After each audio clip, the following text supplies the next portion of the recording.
Dans la province de Shaanxi repose l'un des tombeaux les plus puissants de l'histoire de l'humanité, le mausolée du premier empereur de Chine, Qin Shi Huang. Depuis plus de 2200 ans, il demeure scellé. Aucun empereur, aucun archéologue, aucune technologie moderne n'est entré dans la chambre principale. Officiellement, la raison invoquée est le manque de méthodes appropriées, mais il est difficile d'y croire, car les scientifiques ont réussi à explorer, entre autres, les tombes de Toutankhamon, de Séti ou encore les tombes royales des Mayas. En adoptant également un autre point de vue, qu'est-ce qui empêche réellement les archéologues de pénétrer à l'intérieur du tombeau ? On considère que l'une de ces causes est la présence de mercure à l'intérieur du mausolée. Le complexe funéraire, construit pendant près de 38 ans, avec la participation de plus de 700 000 ouvriers, ne se limitait pas à de simples dispositifs de protection tels que des trappes ou des pièges incendiaires. Il constituait un palais souterrain méticuleusement planifié, équipé de systèmes de défense sophistiqués, destinés à garantir l'inviolabilité du repos éternel du souverain. Selon les récits historiques, les chambres centrales du tombeau auraient été inondées de mercure fondu, censé simuler les grands fleuves de Chine, le Yangtze-Jiang et le Huanghe, ainsi que la mer, avec des mécanismes permettant son écoulement mécanique. Ces éléments ne se contentaient pas de reproduire la géographie de l'Empire, mais servaient également de barrière toxique pour d'éventuels intrus.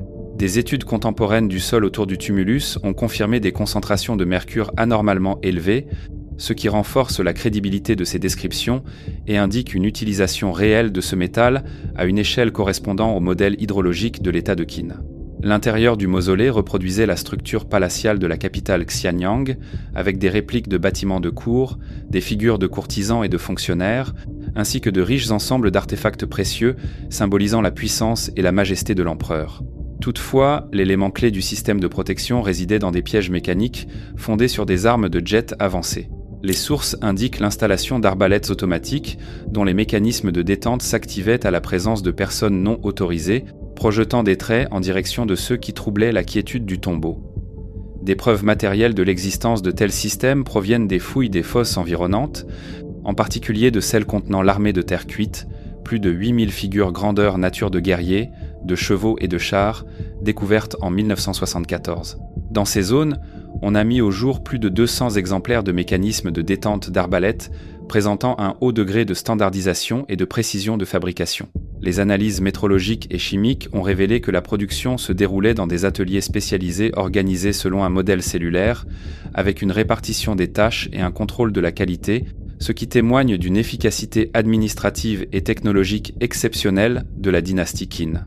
Bien que les mécanismes eux-mêmes, situés dans le tombeau central, aient probablement perdu leur fonctionnalité en raison du passage du temps et de la dégradation des matériaux organiques, leur conception et leur disposition indiquent clairement qu'ils étaient destinés à servir de dispositifs de protection mortelle. Les légendes liées au tombeau constituent une réponse aux pièges physiques, mais sur le plan psychique. Les voleurs qui auraient un jour tenté de piller le tombeau du grand empereur auraient été condamnés à une damnation éternelle. Dans la tradition populaire, le mausolée a acquis la réputation d'un lieu maudit, habité par des forces chargées de protéger l'empereur après sa mort. Dès 1974, c'est à dire depuis la découverte de l'emplacement exact de la sépulture, le tombeau a été comparé à la chambre funéraire de Toutankhamon, non pas en raison de l'ampleur de la découverte, mais à cause de la malédiction supposée qui y régnerait. L'une des légendes les plus répandues évoque le lien de l'âme du souverain avec le tombeau lui-même. Selon ces récits, l'empereur, obsédé par la quête de l'immortalité, n'aurait pas quitté ce monde de manière naturelle. Sa conscience aurait été ancrée dans le complexe souterrain, faisant du mausolée non seulement une tombe, mais aussi une forme de résidence éternelle. Pour cette raison, le lieu était parfois qualifié de palais du règne posthume plutôt que de nécropole classique. Dans le contexte des croyances anciennes, un tel récit a certainement dissuadé plus d'une personne qui aurait pu envisager un pillage. La raison est simple. Qin Shi Huang était un homme qui inspirait une grande crainte parmi ses sujets. Il gouvernait selon le légisme, une philosophie mettant l'accent sur des châtiments sévères, le pouvoir absolu et l'obéissance. Le système juridique de la dynastie Qin était d'une rigueur extrême. Même des fautes mineures étaient punies par la mort, la mutilation ou de longues années de travaux forcés. Dans ce contexte, avec le recul du temps, il n'est pas étonnant que l'accès au tombeau ait été entouré d'une aura de mystère et de mythe. Dans la tradition taoïste apparaît le motif de gardiens immatériels. Ils ne sont pas décrits comme les esprits de soldats tombés au combat, mais comme des entités énergétiques, appelées à l'existence par des rituels et des incantations de maîtres de l'alchimie.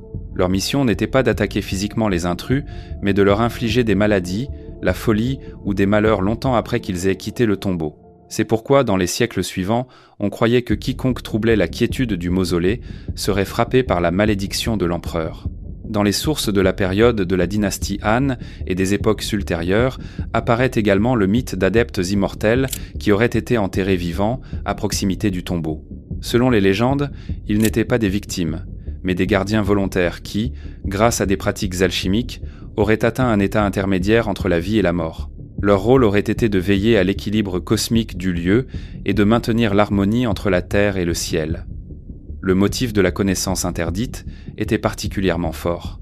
Le tombeau était présenté comme un trésor de secrets contenant des écrits alchimiques, des cartes du ciel, des formules de longévité et les secrets du pouvoir absolu. Selon certains récits, c'est précisément la crainte de voir cette connaissance révélée qui aurait dissuadé les hommes de tenter de pénétrer à l'intérieur, indépendamment des dangers réels. Dans le folklore de la région du Shaanxi circulaient également des histoires de phénomènes surnaturels autour du tumulus funéraire. On évoquait des changements soudains de la météo, des sons inexpliqués provenant du sol et même des apparitions lumineuses flottant la nuit au-dessus du site du mausolée. Ces phénomènes étaient interprétés comme des signes de l'activité des forces veillant sur le repos de l'empereur. Les pièges mortels constituaient un élément indissociable des complexes funéraires de l'Antiquité. Les sources de ces informations proviennent principalement de chroniques conservées, d'artefacts archéologiques dispersés et des résultats de recherches scientifiques contemporaines. Le tombeau ne se limitait pas à de simples formes de protection, mais représentait un ensemble architectural élaboré et minutieusement planifié, dont l'objectif principal était de protéger la sépulture contre les pilleurs. Dans l'Antiquité, les tombes étaient souvent pillées, et cela ne concernait pas uniquement la Chine. Ce phénomène était répandu dans de nombreuses civilisations, en particulier là où les sépultures des souverains et des élites étaient associées à de grandes quantités de richesses. L'un des pièges les plus meurtriers reposait sur des éléments de structures instables et des zones d'effondrement contrôlées. Dans l'architecture souterraine chinoise de l'époque Qin, on utilisait de massives dalles de pierre et des poutres porteuses en bois qui, après le retrait d'un seul élément, pouvaient déclencher un effondrement en cascade de la construction. Ce type de solution ne nécessitait aucun mécanisme mobile. L'intervention d'un intrus suffisait pour provoquer l'effondrement local ou total d'un corridor, coupant toute voie de retraite ou ensevelissant l'assaillant sous des tonnes de terre et de pierre. Une autre catégorie était constituée de passages factices et de couloirs sans issue, menant à des espaces dépourvus de sortie, conçus comme des zones de mort. Dans de telles chambres pouvaient apparaître de brusques différences de niveau, des puits verticaux dissimulés comme la continuation du chemin, ou des rampes inclinées se terminant par de profonds puits. Y tomber signifiait non seulement des blessures mécaniques, mais aussi l'impossibilité de regagner la surface. Les pièges à pression, fondés sur le poids du corps, représentaient également une menace importante. Des dalles de sol en pierre, montées sur des pivots ou des leviers, pouvaient déclencher des mécanismes cachés, provoquant l'ouverture de trappes, le glissement de blocs rocheux ou la libération d'éléments structurels sous tension. De telles solutions étaient connues dans l'art militaire chinois et ne nécessitaient pas d'éléments métalliques de grande précision, ce qui leur permettait de conserver leur efficacité pendant de longs siècles. Il ne faut pas non plus négliger les dangers liés au contrôle de l'air et des espaces clos. Des systèmes de passage étroits, de plafonds bas et de rétrécissement soudain pouvaient mener à des zones à circulation d'air limitée. Même en l'absence de substances toxiques, la consommation rapide de l'oxygène dans une chambre fermée, combinée à l'effort physique et au stress, pouvait entraîner une perte de connaissance. Ce type de piège agissait de manière passive et était pratiquement impossible à détecter sans instruments modernes. Enfin, il convient de prendre en compte l'aspect psychologique de l'architecture défensive.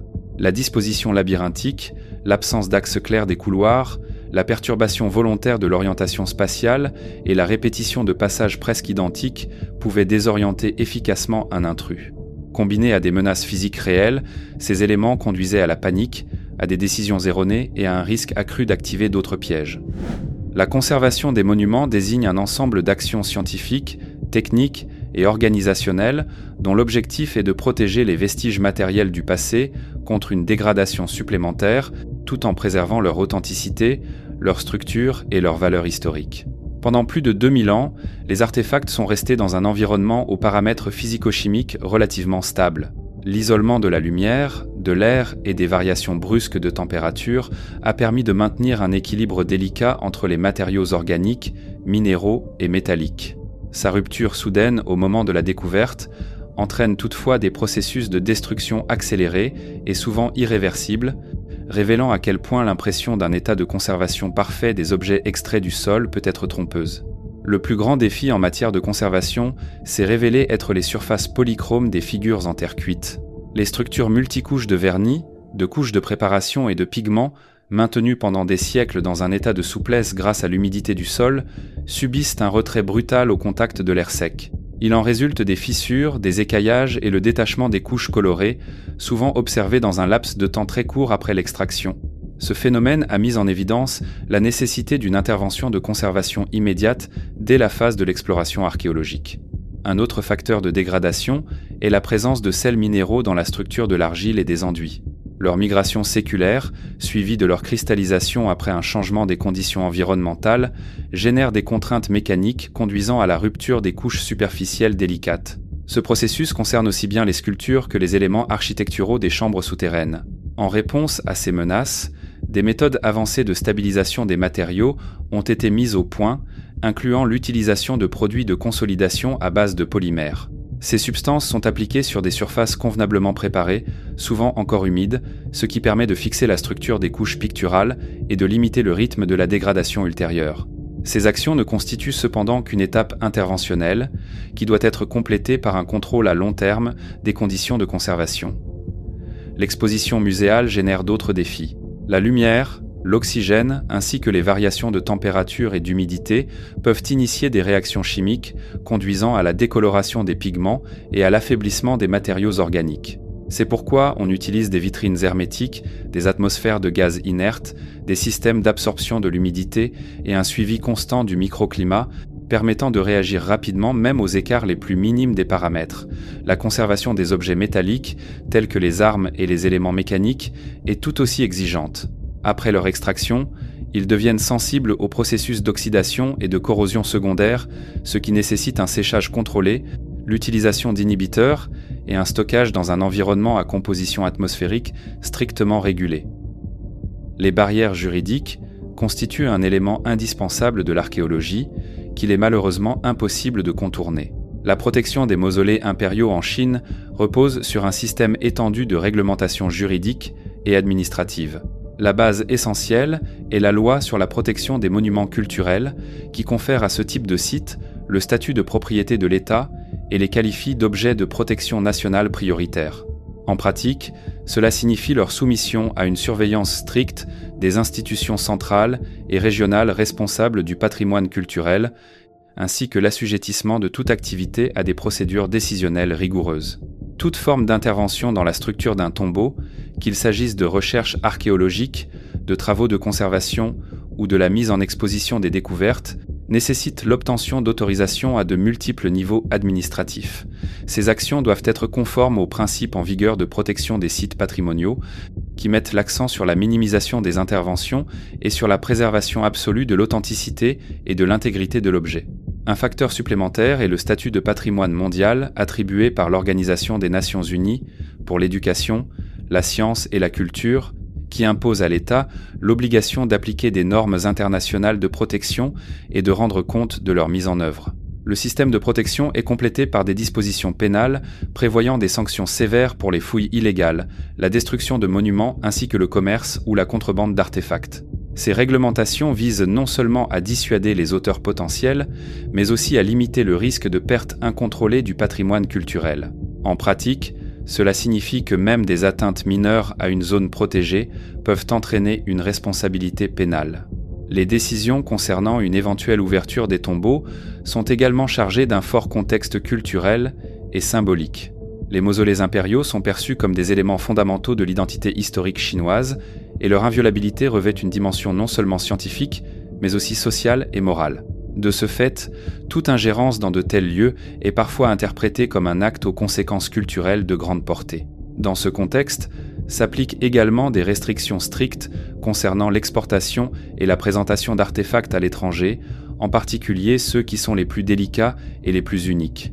Sur le plan technique, le principe du d'abord la protection a été adopté, élaboré, sur la base des expériences issues de fouilles antérieures, qui ont révélé l'ampleur des menaces liées aux dommages irréversibles causés aux monuments. La politique de l'État suppose que les tombeaux impériaux ne peuvent être ouverts que lorsqu'il existe des méthodes efficaces et éprouvées pour sécuriser l'ensemble des objets mis au jour. Malgré le développement dynamique des techniques non invasives, telles que le géoradar, la numérisation tridimensionnelle ou la télédétection satellitaire, ces outils ne fournissent toujours pas une connaissance complète de la structure des complexes souterrains ni des dangers potentiels. Les recherches archéologiques à grande échelle impliquent en outre des coûts organisationnels et logistiques très élevés.